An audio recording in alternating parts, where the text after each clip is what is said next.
sets on our tattoo day, and we reflect on our place in this vast universe.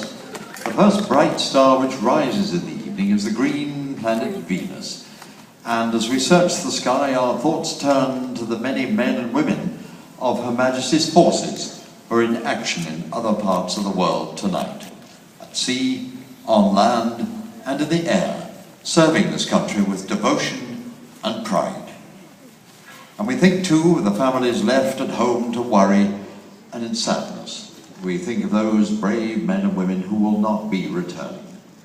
We will always remember them.